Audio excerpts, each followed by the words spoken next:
આગળ વધીએ.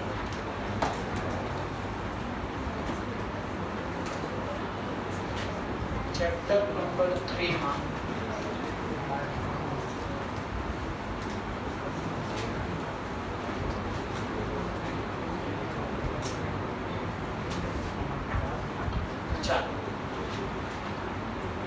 દરેક કો અહીંયા ધ્યાન રહે. સ્ટિપ્યુલેશન એઝ ટુ ટાઈમ. સ્ટિપ્યુલેશન નું ગુજરાતી થાય શરત અને ટાઈમ એટલે સમય. સમય રિલેટેડ જે પણ શરતો હોય એના માટે આપણે આ પોઈન્ટ જોઈશું. સૌથી પહેલા પોઈન્ટના હું બે પાર્ટ કરું છું. પહેલો પોઈન્ટ છે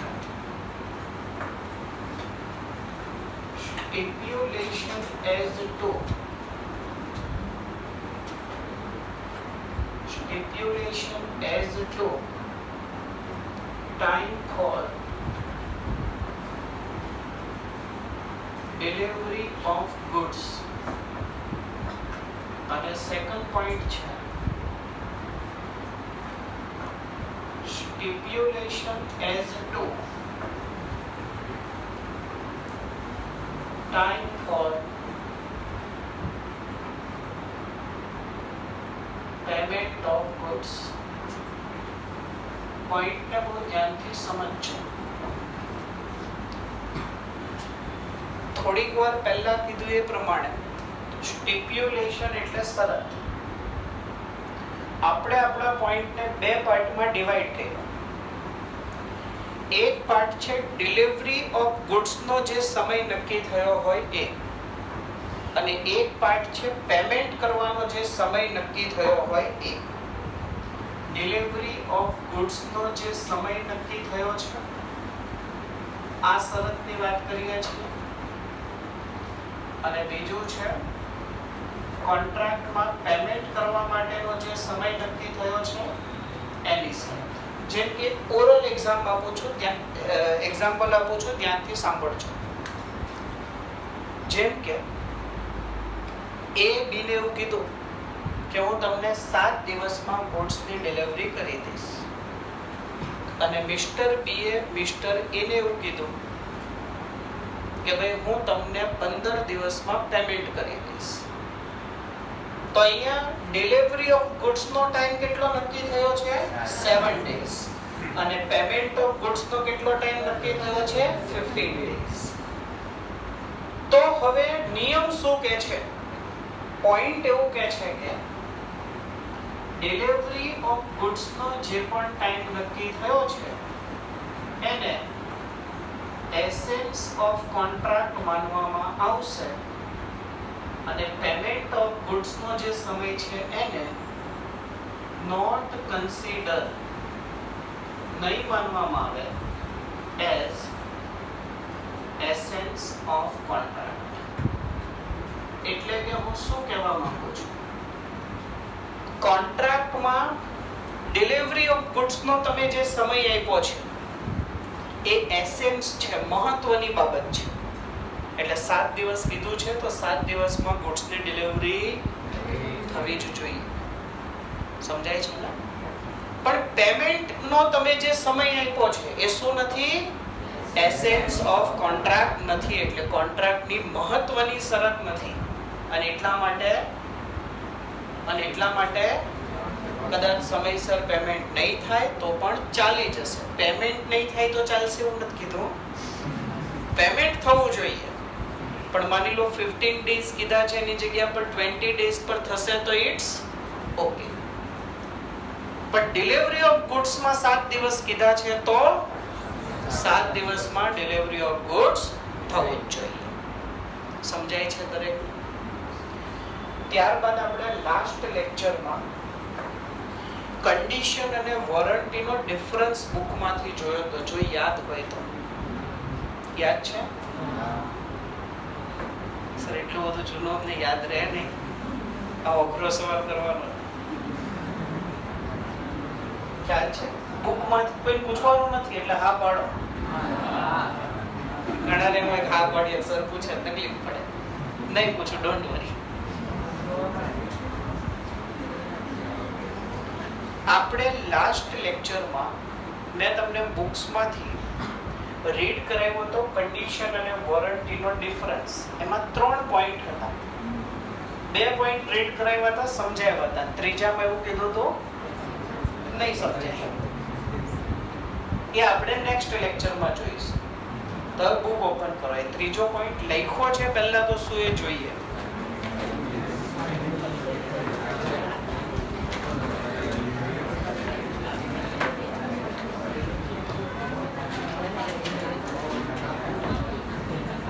ચાલો જો કન્ડિશન અને વોરંટીના ડિફરન્સમાં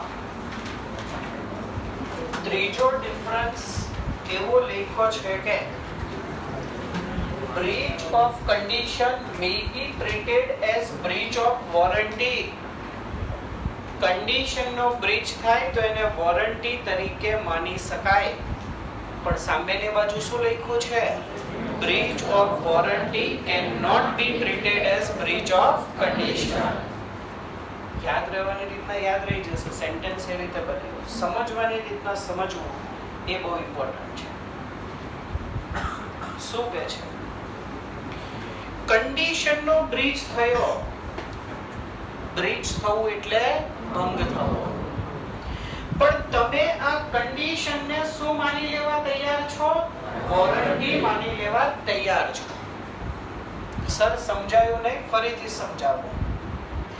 જો કન્ડિશન નો બ્રીચ થાય, જો કન્ડિશન નો બ્રીચ થાય તો બાયર ને શું ઓપ્શન મળે છે? બોલો, બાયર ને શું ઓપ્શન મળે છે? કોન્ટ્રાક્ટ ને રિસાઇન કરવાનો. અને વોરંટી નો બ્રીચ થાય તો શું રાઈટ મળે છે? ડેમેજીસ લેવાનો. ખ્યાલ છે ને બધાને? જેમ કે આપણું મેઈન એક્ઝામ્પલ, ગાડી 60 કિલોમીટરની એવરેજ નથી આપતી તો એ શું થયું કહેવાશે? Breach of condition. અને આપણે ગાડી પાછી આપી શકીએ. એ જ એક્ઝામ્પલમાં એવું જોયું હતું. દુકાનદારે આપણને શોરૂમ વડે કીધું 6 સર્વિસ ફ્રીમાં આપીશ, 2 સર્વિસ ફ્રીમાં આપી. બ્રીચ થયો, ભંગ થયો. શેનો બ્રીચ ભંગ થયો? Breach of warranty. તો આપણે શું કરી શકીએ? ડેમેજીસ માંગી શકીએ કે ભાઈ બાકીની 4 સર્વિસ તો ફ્રીમાં ના આપી, મેં બહાર કરાવી, 2000 નો ખર્ચો થયો, લાવો 2000 રૂપિયા. ઘણીવાર શું થાય કે એવરેજ ખરેખર 60 ની ન આપી પણ 59 ની આપી. બ્રીચ તો બ્રીચ છે, બ્રીચ થયું છે ને, પણ ગાડી પાછી આપશું, રાખી લઈશું. એટલે કે આપણે કોન્ટ્રાક્ટ રિસાઇન નહીં કરીએ. શું કરીશું? ડેમેજીસ ના ટ્રાય કરશું. મળી જાય તો ખર્ચો નીકળી જાય મહિના. સમજાય છે ને? આ પોઈન્ટ એટલા માટે કહેવો પડે કે આપણે માની લો 60 ની એવરેજ, સોરી 59 ની એવરેજ આપે છે કે 59 ની કે 40 ની. બંને કેસમાં શું બ્રીચ થયો છે?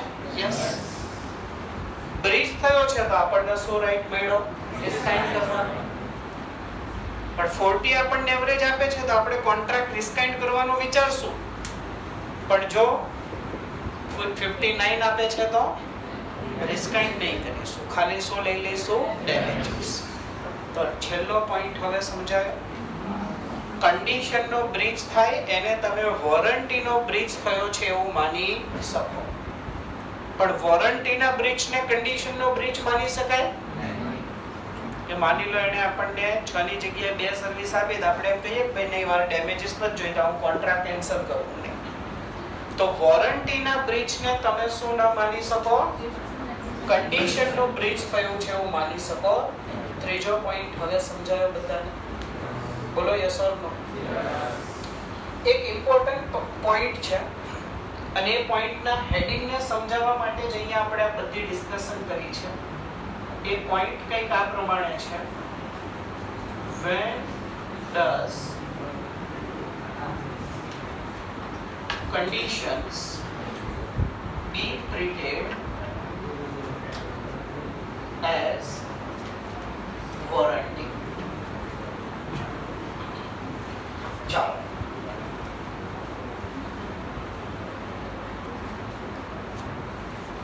પોઈન્ટ ને બહુ ધ્યાનથી સમજજો. હવે બુક કરી દો બંધ. ક્યારે કન્ડિશન ને વોરંટી તરીકે ટ્રીટ કરી શકાય? ટ્રીટ કરવું એટલે માની લેવું. સમજાય છે શું કહેવા માંગુ છું? ક્યારે તમે બ્રીચ ઓફ કન્ડિશન ને બ્રીચ ઓફ વોરંટી માની લેશો? ક્યારે તમે કન્ડિશન ને વોરંટી તરીકે માની લેશો? પહેલો પોઈન્ટ લખો છું. પહેલો પોઈન્ટ લખો છું. buyer may waive conditions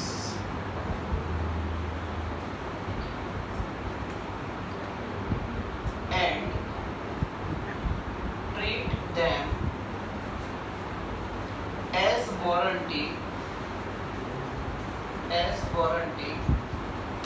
for his own benefit. For his own benefit. Sir exactly તમે શું કહેવા માંગો છો? પોઈન્ટ સમજાવો. એક એક્ઝામ્પલ લઈએ.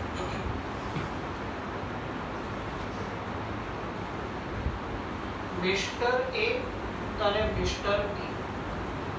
મિસ્ટર એ સેલર છે, મિસ્ટર બી છે બાયર. મિસ્ટર એ પાસેથી મિસ્ટર બી એ એક બાઇક ખરીદી છે. મિસ્ટર એ પાસેથી મિસ્ટર બી એ શું ખરીદ્યું છે? બાઇક. અને બાઇકમાં એવું કીધું હતું કે ભાઈ આ બાઇક એવરેજ આપશે 60 કિલોમીટર પર લિટર. સમજાય છે પોઈન્ટ? બાઇકની પ્રાઇસ હતી 55,000. હવે થયું શું? થયું એવું, બે ઘટના એક સાથે બની. એક તો એવરેજ આપે છે 40 કિલોમીટર પર લિટર. એટલે શું બ્રીચ ઓફ કન્ડિશન થયું? સો આ કેસમાં બ્રીચ ઓફ કન્ડિશન થયું છે? યસ. બ્રીચ ઓફ કન્ડિશન થાય તો આપણને એક રાઈટ મળી ગયો. શું રાઈટ મળી ગયો? કોન્ટ્રાક્ટને કેન્સલ કરી શકીએ.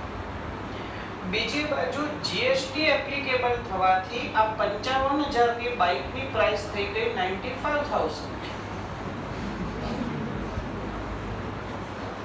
કરો રિસ્કાઇન્ટ. બંને બાજુ હવે ફસાઈ ગયા. જો રિસ્કાઇન્ટ ના કરીએ તો 40 કિલોમીટરની એવરેજથી ગાડી ચલાવી લેવાની, ડેમેજીસ લઈ લેવાના. અને કોન્ટ્રાક્ટ કેન્સલ કરીએ તો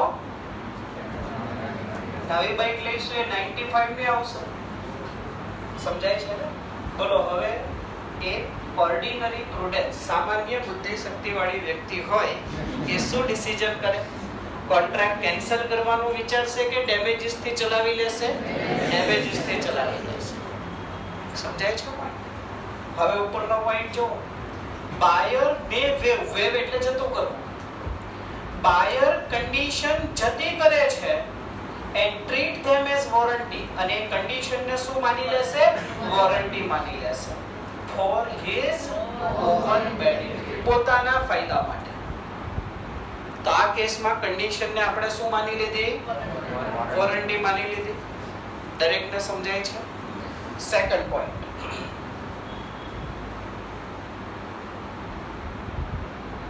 point number 2,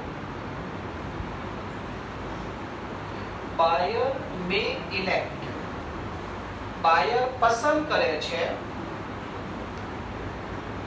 to treat the condition, condition ને માની લેશે as one of the warranty. ઘણી બધી વાર બાયર પોતે જ એવું નક્કી કરે છે કે ભાઈ હું કન્ડિશન ને શું માની લઈશ? વોરંટી માની લઈશ. આનું બેસ્ટ એક્ઝામ્પલ ઉપરનું જ એક્ઝામ્પલ છે, ખાલી થોડોક ડેટા મોડિફાઈ કરવો પડશે. સે ફોર એક્ઝામ્પલ એવરેજ આપે છે 59. બોલો, તો 1 કિલોમીટર ની ડિફરન્સ માટે શું કોઈ પણ સામાન્ય વ્યક્તિ કોન્ટ્રાક્ટ કેન્સલ કરવાનું વિચારશે નહીં. એ શું વિચારશે કે ભાઈ કન્ડિશન ને વોરંટી માની લઈએ અને ડેમેજીસ લઈને વાર્તા અહીંયા પૂરી કરીએ. કોન્ટ્રાક્ટ કેન્સલ કરવો નથી. સમજાય છે? Point number 3. ટોટલ 4 પોઈન્ટ છે. વેરી વેરી ઇમ્પોર્ટન્ટ પોઈન્ટ છે. Point number 3. when contract is non-severable and buyer decide to accept the contract. एक एग्जांपल लेंगे. मिस्टर डी અને મિસ્ટર ઈ. મિસ્ટર ડી એક સેલર છે અને મિસ્ટર ઈ એક બાયર છે. મિસ્ટર ડી મિસ્ટર ઈ ને શું સેલ કરે છે? સેલ કરે છે ફ્લેટ વિથ ફર્નિચર. શું આપે છે? Flat with furniture. Furniture fitting સાથે એક ફ્લેટ સેલ કરશે 50 લાખ રૂપિયામાં. આવો બંને વચ્ચે કોન્ટ્રાક્ટ થયો છે. હવે મને એક આન્સર આપો. શું ફર્નિચર અને ફ્લેટ બંને નોન સેવરેબલ થિંગ છે? હા. નોન સેવરેબલ નો ગુજરાતી થાય અલગ ન થઈ શકે. હા, ફર્નિચરમાં જે ટેબલ ખુરશી ને એવું બધું છે એને અલગ કરી શકાય, પણ તમે સાથે જે જોઈન્ટ ફર્નિચર કરી દીધું હોય એને અલગ કરી શકાય નહીં. તો અહીંયા આપણે એવું માની લઈએ કે ભાઈ મેજોરિટી પોર્શન એવો જ છે, એટલે કે અહીંયા ફ્લેટ અને ફર્નિચર બંને શું છે? બંને શું છે?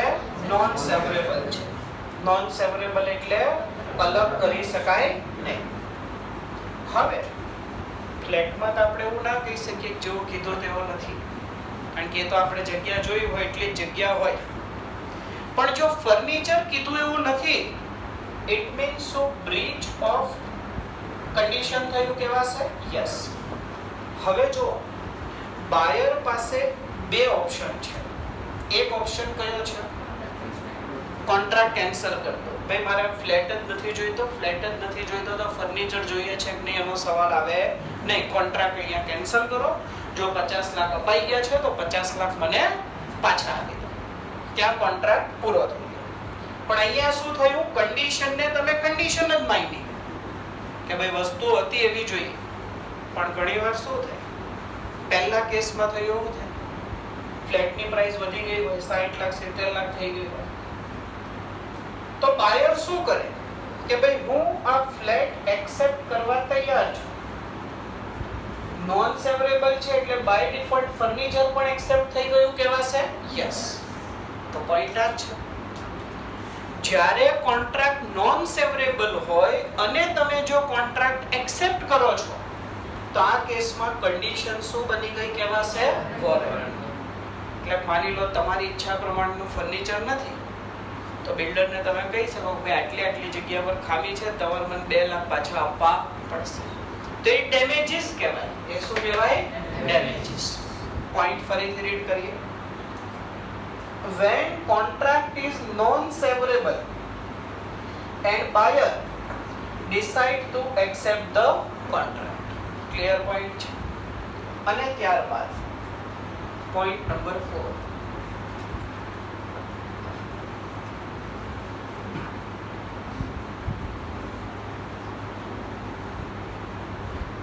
Point number 4. When performance of contract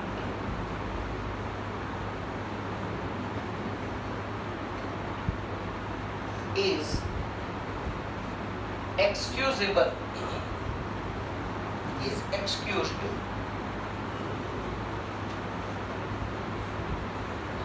by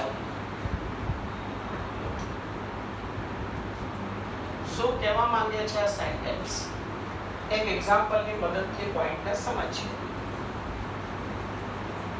mister પી અને મિસ્ટર આર. મિસ્ટર પી એક સેલર છે અને મિસ્ટર આર એક બાયર છે. 10,000 યુનિટ્સ પ્લાસ્ટિક બેગ મિસ્ટર પી મિસ્ટર આર ને સેલ કરશે અને મિસ્ટર આર શું કરશે? એનો પેમેન્ટ કરશે. હવે શું થયું? અત્યાર સુધીમાં મિસ્ટર પી એ મિસ્ટર આર ને 2 લોટ મોકલી આપ્યા છે. 4,000 બેગ્સ મોકલી આપી છે અને બીજામાં 3,000 બેગ મોકલી આપી છે. આ ડિલિવર્ડ થઈ ગઈ છે. પણ થર્ડ પાર્ટ ડિલિવર્ડ થાય એ પહેલા પ્લાસ્ટિક બેગ ઉપર ગવર્નમેન્ટ દ્વારા શું કરવામાં આવ્યું? બેન મૂકી દેવામાં આવ્યો, પ્રતિબંધ મૂકી દેવામાં આવ્યો. તો શું હવે મિસ્ટર પી દ્વારા બાકીની 3,000 બેગ ડિલિવર્ડ કરવી પોસિબલ છે? આન્સર છે નો. આ પોસિબલ નથી. એ શું સેલરની ભૂલના કારણે નથી? નહીં. સેલરની આમાં કોઈ ભૂલ નથી. શેના કારણે આ નથી પોસિબલ? એક્સક્યુઝડ બાય લો. લો દ્વારા એક્સક્યુઝ થઈ ગયું, ના પાડી દેવામાં આવી કે ભાઈ આ પરફોર્મન્સ થઈ શકે. તો આ કેસમાં કોન્ટ્રાક્ટ કેન્સલ કરવાનો કે નહીં કરવાનો કોઈ સવાલ આવતો નથી. કેમ? કારણ કે તમે કેન્સલ કરો તો વધીને શું થાય?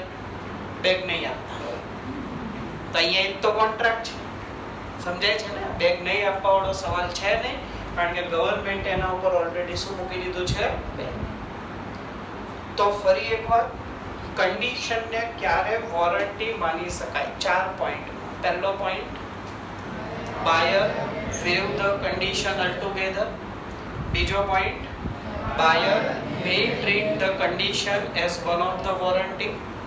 ત્રીજો point, when contract is non-servable and buyer accept the whole contract.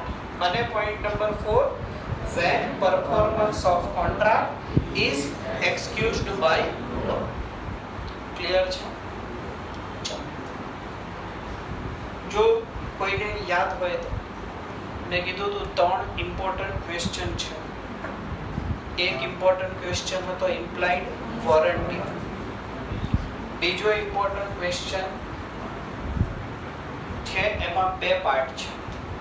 Condition અને વોરંટીનો ડિફરન્સ અને કન્ડિશનને વોરંટી ક્યારે માની શકાય.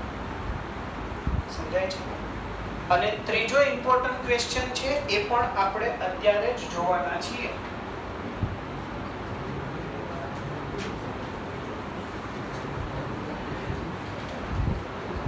ત્રીજો ઇમ્પોર્ટન્ટ પોઈન્ટ છે કેવિએટ એમ્પટર.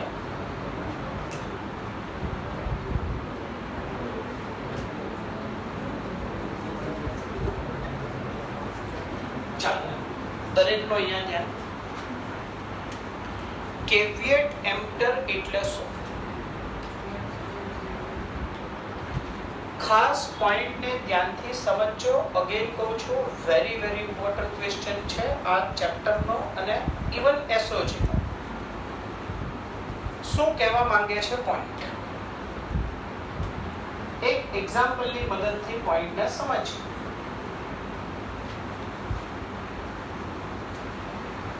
મિસ્ટર એ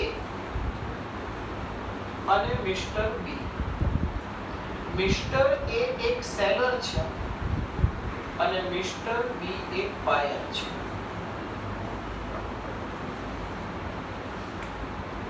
હવે મિસ્ટર એ પાસેથી મિસ્ટર બી શું પરચેસ કરે છે? મિસ્ટર બી પરચેસ કરે છે એક ક્રિકેટ બેટ અને એનું પેમેન્ટ કરે છે 5,000 રૂપીસ. હવે થયું શું? મિસ્ટર બી એવું વિચાર્યું હતું, મારવા વાળું નહીં, એ અલગ છે. મિસ્ટર બી એવું વિચાર્યું હતું કે ભાઈ 5,000 નું બેટ છે તો બધી મેચમાં હું મિનિમમ 100 રન તો કરી શકું છું. અને પહેલી 5 મેચમાં એમનો ટોટલ સ્કોર છે 3 રન. 4 વાર 0 માં આઉટ થઈ, 1 વાર 3 રન કર્યા. એટલે કે મિસ્ટર બી ને એવું લાગે છે કે આ બેટ નોટ ફિટ, યોગ્ય નથી ફોર હિઝ પર્પસ. હવે આનાથી બરાબર રમાતું નથી. બોલો, શું આના માટે મિસ્ટર એ જવાબદાર કહેવાશે? એક પોઈન્ટ લખું છું, ખાસ ધ્યાનથી સમજજો. Point number 1,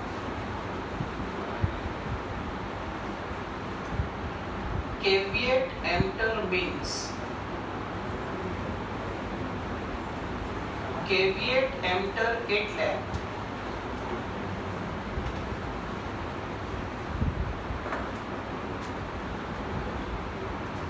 let the buyer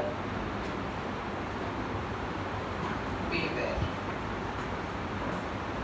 વસ્તુ ખરીદતી વખતે બાયરે બીવેર એટલે કે સાવચેત રહેવું જોઈએ. સમજાય છે? હજી આને આપણે ડિટેલમાં સમજીએ.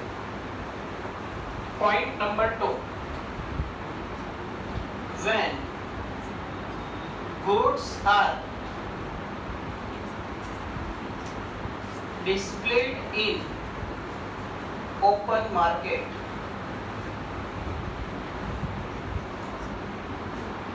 જ્યારે goods displayed હોય એટલે કે લગાડેલી હોય, મૂકેલી હોય ઓપન માર્કેટમાં, મોલ છે, માર્કેટ છે, ત્યારે buyer shall make proper choice of goods. ત્યારે બાયરે શું કરવું જોઈએ? ગુડ્સ ની યોગ્ય પસંદગી કરવી જોઈએ. એટલે કે most important sentence, seller is not responsible. Seller જવાબદાર નથી. શેના માટે જવાબદાર નથી? For bad selection of goods by buyer. જો બાયર ખોટી વસ્તુની પસંદગી કરે છે, જેમ કે આપણા એક્ઝામ્પલમાં બાયર ખોટી વસ્તુની પસંદગી કરે છે, તો એના માટે સેલર રિસ્પોન્સિબલ નથી. અને ઇવન આના કરતા એક સ્ટેપ આગળ નેક્સ્ટ સેન્ટેન્સ શું કહે છે? નેક્સ્ટ સેન્ટેન્સ એવું કહે છે, seller is not responsible. Seller is not responsible. Seller જવાબદાર નથી. શેના માટે જવાબદાર નથી? સેલર is not responsible અથવા seller is not liable. Seller liable નથી.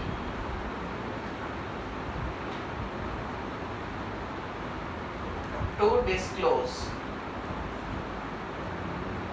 defects in goods.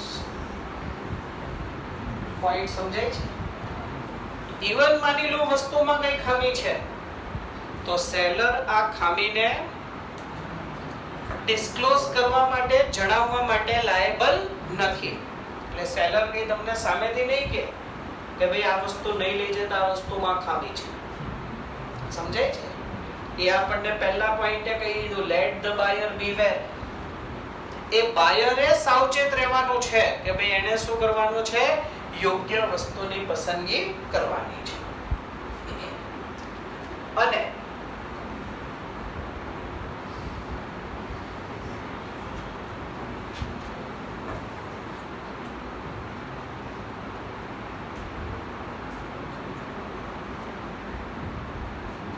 exception to the rule.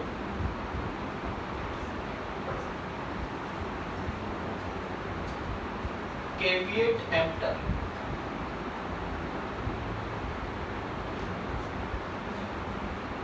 આ caveat emptor ના રૂલ ના એક્સેપ્શન, બોલો આનો મીનિંગ શું થાય?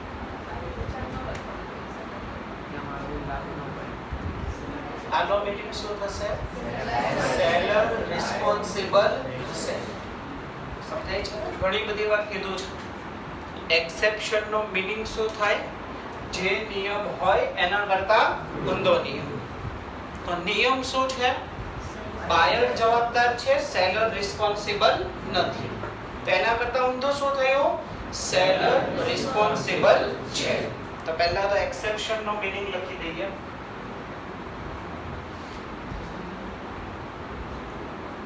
Seller is responsible.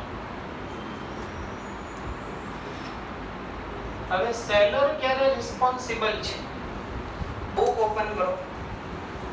એમાંના most of the point આપણે જોઈ ગયા છીએ. છેલ્લા એક કે બે પોઈન્ટ સિવાય. Fitness as to quality or use. Fitness as to quality or use. બોલો ઓલરેડી આપણે આ પોઈન્ટ જોઈ ગયા છીએ. ઇમ્પ્લાઇડ કન્ડિશનમાં પોઈન્ટ નંબર 5 ખ્યાલ છે ને? શું જોયું તો એમાં? Generally there is no implied condition that goods must be fit for buyer's purpose. However, goods must be fit for buyer's purpose. ક્યારે? When buyer specify this purpose to seller. ખ્યાલ છે ને? જો બાયર સેલર ને એડવાન્સ માં કહી દે ભાઈ મારે આ વસ્તુ આ પર્પસ માટે ખરીદવી છે, તો વસ્તુ બાયર ના પર્પસ માં ફિટ થવી જોઈએ. જો નહીં થાય તો એના માટે સેલર રિસ્પોન્સિબલ કહેવાશે. અને એમાં જ એક બીજી કન્ડિશન પણ લખી હતી, ખ્યાલ છે ને? ખાલી ક્લિયર કરવાથી કઈ નહીં થાય. And buyer must buy the goods. કઈ રીતે ગુડ્સ ખરીદી હોય? On relying on seller skill and judgement. કે સેલર ની સ્કિલ અને જજમેન્ટ ના આધારે તમે ડિસિઝન લીધેલો હોવો જોઈએ. ક્લિયર પોઈન્ટ છે? એના પછી સેકન્ડ એક્સેપ્શન શું છે?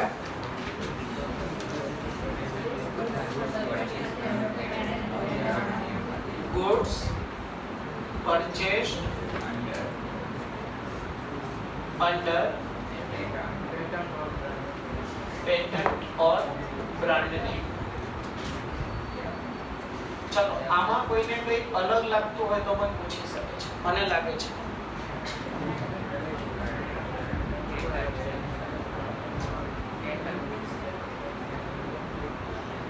પેટન્ટ અલગ લાગે છે કે નહીં? કહું શું અલગ છે, ધ્યાનથી સાંભળજો. આપણે એવું શીખી ગયા છીએ, when buyer buys the goods on the basis of brand name or trade name, there is no implied condition that goods must be fit for buyer's purpose. આપણે એવું શીખી ગયા તે ખ્યાલ છે? તો જો બાયર ના પર્પસ માં ફિટ નથી તો એના માટે સેલર રિસ્પોન્સિબલ નથી. તો પછી એક્સેપ્શન માં કેમ આવ્યું? સમજાય છે પોઈન્ટ? ફરીથી આપણે પોઈન્ટ શું જોઈ ગયા હતા કે જો બાયર બ્રાન્ડ નેમ ના આધારે વસ્તુ ખરીદે, ટ્રેડ નેમ ના આધારે વસ્તુ ખરીદે, તો પછી એવો કોઈ નિયમ નથી કે ગુડ્સ બાયર ના પર્પસ માં ફિટ થવી જોઈએ. એટલે કે એના માટે સેલર જવાબદાર નથી, બાયર પોતે જવાબદાર છે. કે તમે ઓવર સ્માર્ટ થયા નહીં નહીં આ યાદ લેવું છે, ખ્યાલ છે ને? તો સેલર થોડો જવાબદાર કહેવાય. સેલર જવાબદાર નથી તો એક્સેપ્શન માં કેમ આવ્યું? જો ઇવન પોઈન્ટ વાંચો, પોઈન્ટમાં પણ આ જ આપ્યું છે મેં જે કીધું એ. એવું નથી પોઈન્ટમાં કઈ અલગ લખ્યું. રીડ કરો પછી હું જવાબ આપું કે અહીંયા કેમ આપ્યું છે. અંદર તો મેં કીધું એ જ લખ્યું છે ને. હવે અહીંયા કેમ આપ્યું છે એનો જવાબ આપો. જવાબ છે લોજિક નથી મારી પાસે. જવાબ એ છે ઇન્સ્ટિટ્યૂટે આપ્યું છે એટલે કીધું લોજિક નથી મારી પાસે. હું કારણ કે જો મેં આ પોઈન્ટ શરૂ થયો એના પહેલા જ કીધું કે આ યુનિટનો નહીં એસઓજી નો one of the most important question છે, એટલે પૂછાવાના ચાન્સીસ ઓલરેડી હાઈ છે. તો મારો પ્રયત્ન એવો હોય કે ભાઈ આન્સરને આપણે એટલો જેટલો પોસિબલ થાય એટલો સેમ ઇન્સ્ટિટ્યૂટ જેવો આન્સર રાખીએ. બરાબર છે? તો ઇન્સ્ટિટ્યૂટની બુકમાં આન્સરમાં પોઈન્ટ છે એટલે મેં લખ્યો છે. લોજિક મારી પાસે બરાબર. કારણ કે જો આ પોઈન્ટ મેં તમને નહીં કહું, તમને કદાચ ધ્યાનમાં પણ નહીં આવતો. સવાલ મેં જાતે જ ઊભો કર્યો છે કે આ પોઈન્ટ અહીંયા નહીં આવવો જોઈએ, પણ કેમ લખ્યો છે એનું રીઝન મેં આપી દીધું. ઇન્સ્ટિટ્યૂટમાં આન્સરમાં આ પોઈન્ટ અહીંયા આવે છે એટલા માટે આપણે પણ લખ્યો, આપણને પણ મજા આવે. ચાલો, એના પછીના 3 પોઈન્ટ તો બહુ ઈઝી છે. goods sold by description, goods sold by sample,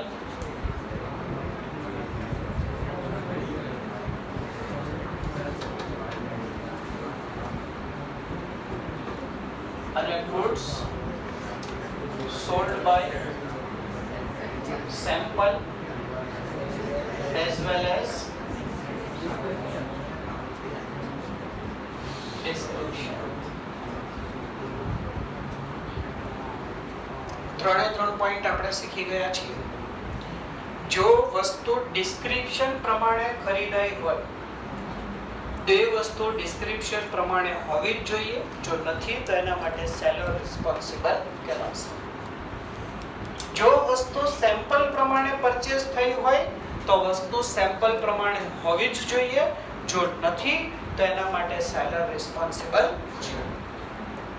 અને ગુડ જો સેમ્પલ અને ડિસ્ક્રિપ્શન બંનેના આધારે સેલ થઈ હોય તો ગુડ સેમ્પલ અને ડિસ્ક્રિપ્શન પ્રમાણે હોવી જ જોઈએ. જો નથી તો સેલર રિસ્પોન્સિબલ છે. સમજાય છે? ત્યારબાદ point number 6, goods of merchantable quality. Again આ પોઈન્ટ પણ આપણે શીખી ગયા છીએ કે ગુડ્સમાં કઈ ક્વોલિટી હોવી જોઈએ. મર્કેન્ટેબિલિટીની ક્વોલિટી હોવી જોઈએ. મર્કેન્ટેબિલિટી એટલે શું?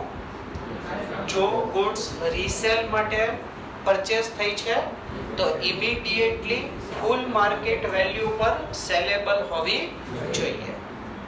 અને જો ગુડ્સ પર્સનલ યુઝ માટે પરચેસ થઈ છે તો ઓર્ડિનરી યુઝમાં જે યુઝ થતો હોય એવી ગુડ્સ હોવી જોઈએ. ક્લિયર છે પોઈન્ટ? જેમ કે અત્યારે તમને એક્ઝામ્પલ આપવા માટે આ ઘડિયાળ બેસ્ટ છે. સવારની ઘડિયાળ બંધ થઈ ગઈ છે, 8 વાગ્યા છે, એટલે કે આ ઘડિયાળમાં અત્યારે શું નથી? મર્કેન્ટેબિલિટી સેલ નથી.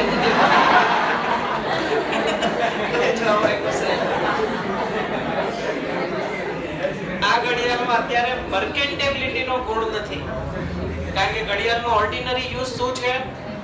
ટાઈમ બતાવવો. ટાઈમ જ નથી બતાવતી ઘડિયાળ. એટલે આ ઘડિયાળમાં અત્યારે શું નથી? મર્કેન્ટેબિલિટી નો ગુણ નથી. સમજાય છે દરેકને? ચાલો, હવે એના પછીનો પોઈન્ટ પણ આપણે શીખી ગયા છીએ. Point number 7, trade uses. વોરંટીમાં છેલ્લો પોઈન્ટ જોયો તો યાદ છે? ટ્રેડ યુઝેસ કે અચ્છા બાકી રહી ગયું છે. ઓકે, તો આ પોઈન્ટને અત્યારે ક્વેશ્ચન માર્ક તરીકે રાખો, કારણ કે આના પછી આપણે વોરંટી જોઈશું. ત્યાં છેલ્લા પોઈન્ટમાં આપણે આની ડિસ્કશન કરીશું. ક્લિયર છે? અને એના પછીનો એક પોઈન્ટ છે, પોઈન્ટ નંબર 8, જે આપણે જોવાનું બાકી છે, અત્યારે જોઈશું. બુક ક્લોઝ કરી દો.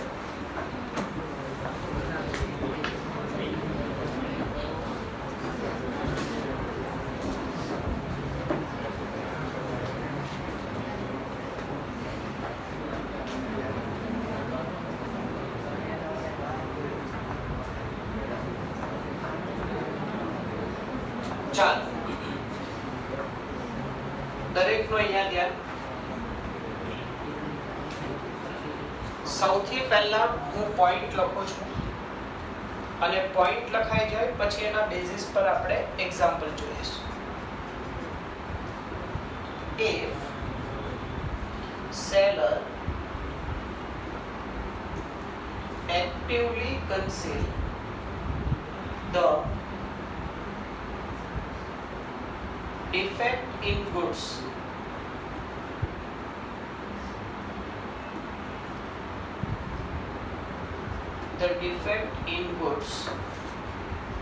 or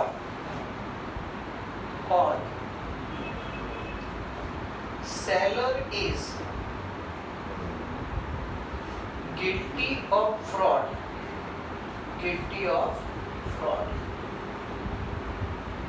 then તો પછી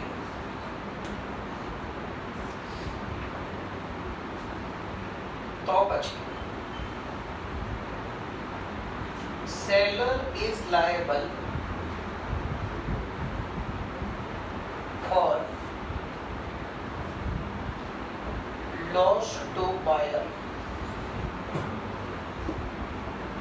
એક્ઝેક્ટલી પોઈન્ટ શું કહેવા માંગે છે? મિસ્ટર એ અને મિસ્ટર બી. મિસ્ટર એ એક સેલર છે અને આ સેલરે મિસ્ટર બી બાયરને એક ટેબલ સેલ કર્યું છે 10,000 માં. હવે ખાસ ધ્યાનથી સમજજો. મિસ્ટર એ સેલરે શું કર્યું? આ ટેબલમાં જે ક્રેક્સ હતા, તિરાડ હતી, એને એક્ટિવલી કન્સીલ એટલે છુપાવી લીધું. એને એવું કોઈ કેમિકલ યુઝ કર્યું, ઉપર કોઈ સનમાઇકો મારી દીધો અને એક્ટિવલી નું ગુજરાતી થાય જાણી જોઈને, અને એને જાણી જોઈને આ ક્રેકને છુપાવી દીધી. તો આ કેસમાં બી એક ઓર્ડિનરી પર્સન હોય, મારા કે તમારા જેવો એક સામાન્ય વ્યક્તિ હોય, જેને ફર્નિચરમાં એટલી એક્સપર્ટાઇઝ ન હોય. હું કે તમે છે આપણને શું ફર્નિચર ખરીદવાની એક્સપર્ટાઇઝ હોય કે આમ કરીએ અને ખબર પડી જાય? ના પડે, નહીં પડે. ઓર્ડિનરી પર્સન છીએ. તો મિસ્ટર બી પણ સ્વાભાવિક છે, ગમે એટલું ઇન્સ્પેક્શન કરે. આ બેન્ચીસ છે, ઉપર સનમાઇકો હોય, નીચે અંદર તૂટી ગઈ હોય, કે ખબર પડે ગમે એટલું ચેક કરીએ? નહીં પડે. તો આ કેસમાં શું મિસ્ટર બી માટે બેડ સિલેક્શન ઓફ ગુડ્સ થઈ ગયું છે? હા, ખોટી વસ્તુ પસંદ થઈ ગઈ. પણ શું આ ખોટી વસ્તુ પસંદ થવા માટે મિસ્ટર એ લાયબલ કહેવાશે? યસ, એ લખ્યું છે ઉપર જુઓ.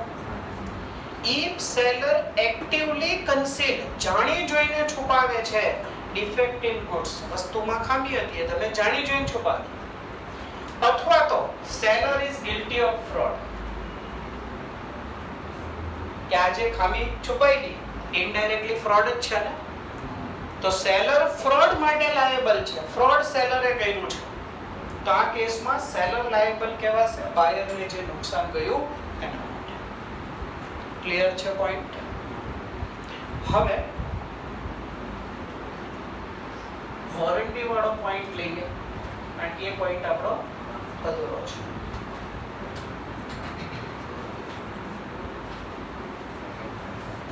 implied warranties.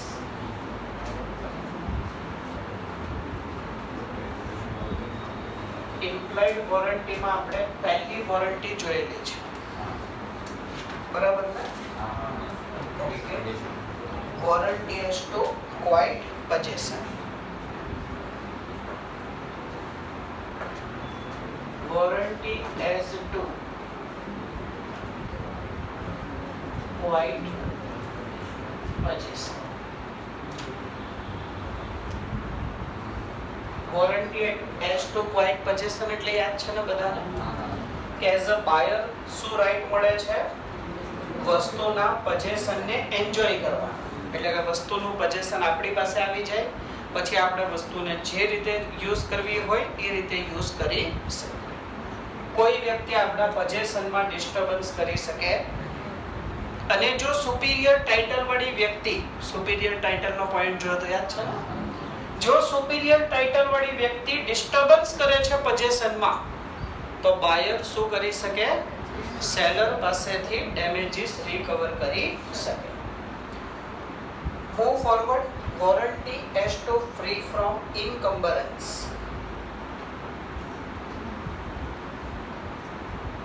Warranty as to free from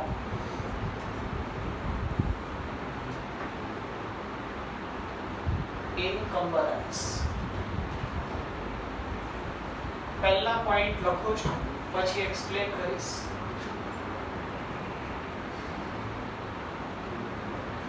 There is an implied warranty that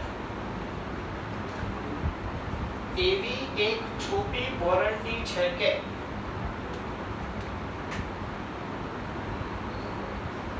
goods must be free from any charge or encumbrance. સમજાવું છું પોઈન્ટ, ડોન્ટ વરી. વસ્તુ ઇન્કમ્બરન્સ કે ચાર્જ થી ફ્રી હોવી જોઈએ. એન્ડ ઇફ નોટ, અને જો વસ્તુ ઇન્કમ્બરન્સ કે ચાર્જ થી ફ્રી નથી, તો buyer may recover damages from seller.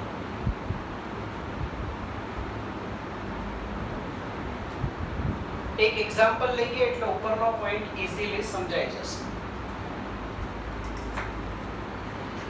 Mister x પાસેથી મિસ્ટર વાઈએ એક કાર ખરીદી છે 5 લાખ રૂપિયા. મિસ્ટર એક્સ સેલર છે અને મિસ્ટર વાય બાયર છે. હવે પોઈન્ટ શું કહે છે? ધ્યાનથી પોઈન્ટને સમજજો.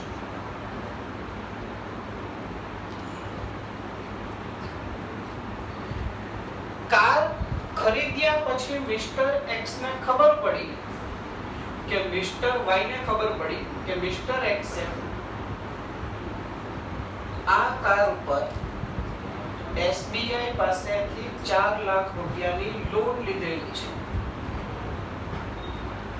જો જે વસ્તુ પર લોન લીધી હોય એના ઉપર એક પ્રમાણે બોજો કહેવાય. શું કહેવાય? બોજો. જેને બીજી ભાષામાં કહેવાય ચાર્જ ઓર ઇન્કમ્બરન્સ. સમજાય છે? એઝ અ બાયર આપણે કોઈ વસ્તુ ખરીદતા હોય તો એઝ અ બાયર આપણી શું એક્સપેક્ટેશન હોય કે આ કાર ફ્રી હોવી જોઈએ. શેનાથી ફ્રી હોવી જોઈએ? ચાર્જ કે ઇન્કમ્બરન્સ. સમજાય છે ને? એટલે આપણે જે વસ્તુ ખરીદી એના ઉપર ઓલરેડી કોઈએ લોન લીધેલી હોવી જોઈએ. અને જો એવું છે જેમ કે આ કેસમાં, તો મિસ્ટર એક્સ એ મિસ્ટર વાય ને શું કરવું પડશે? ડેમેજીસ પે કરવા પડશે. જેમ કે there is an implied warranty that goods must be free from any charge or encumbrance. વસ્તુ કોઈ પણ પ્રકારના ચાર્જ કે ઇન્કમ્બરન્સ થી શું હોવી જોઈએ? ફ્રી હોવી જોઈએ. એન્ડ ઇફ નોટ, જો નથી, તો બાયર સેલર પાસેથી શું રિકવર કરી શકે? ડેમેજીસ રિકવર કરી શકે. માની લો એસબીઆઈ એ વાય ને એવું કીધું ભાઈ 2 લાખની લોન બાકી છે, તમારે આપવા પડશે. તેણે આપી દીધું. તો વાય ને નુકસાન કેટલું ગયું? 2 લાખ. તો મિસ્ટર વાય આ 2 લાખ કોની પાસેથી રિકવર કરી શકે? એક્સ પાસેથી રિકવર કરી શકે. દરેકને સમજાય છે? Point number 3.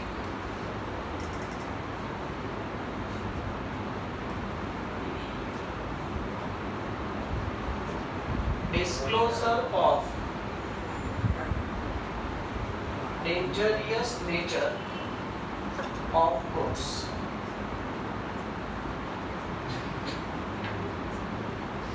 જો પોઈન્ટ બહુ ઈઝી છે. શું કહે છે? પોઈન્ટ લખું છું. If goods is of any dangerous nature as to use, જો વસ્તુ વાપરવા માટે કોઈ ડેન્જરિયસ નેચર જોડાયેલું હોય, દાખલા તરીકે આપણે કોઈ પણ દવાની મેડિસિન ને એવું લાવીએ તો અંદર પાછળ લખેલું હોય કે ભાઈ છોકરાઓની પહોંચની બહાર રાખવાની, અમુક સેન્ટીગ્રેડ તાપમાનમાં રાખવાની લખ્યું હોય. ખ્યાલ છે? ફટાકડા ને એવું બધું લાવીએ ત્યાં પણ લખ્યું હોય કે ભાઈ અમુક પ્રિકોશન્સ તમારે સાવચેતી રાખવી પડે. ત્યારબાદ ખાસ કરીને અમુક કેમિકલ ને એવું લાવીએ તેમાં ઉપર લખેલું હોય કે ઓપન વિથ કેર. ખ્યાલ છે કે ભાઈ ધ્યાનથી ખોલજો, એવું ના થાય કેમિકલ બધું આ કાયમ માટે જતી રહે. તો આ શું થયું? આ ગુડ્સ ની અંદર ડેન્જરિયસ નેચર છે એસ ટુ યુઝ, વસ્તુ વાપરવા માટે. તો શું થવું જોઈએ? Seller must disclose it to buyer. સેલરે આ વસ્તુ બાયર ને ડિસ્ક્લોઝ કરવી જોઈએ. And if not disclose,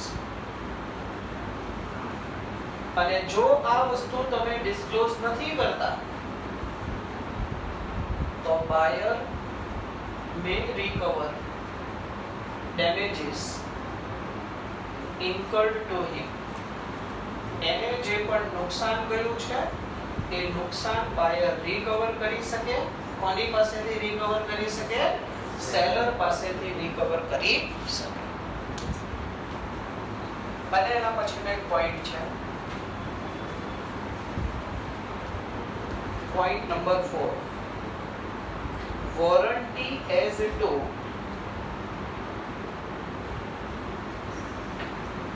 fitness by uses of trade.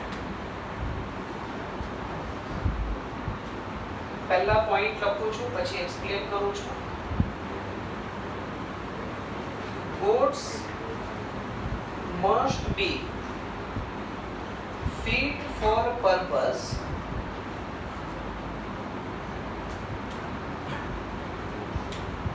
as per uses of trade.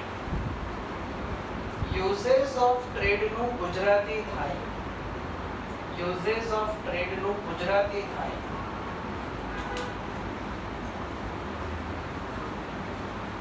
વર્ષોથી વસ્તુ જે રીતે વપરાતી હોય તે.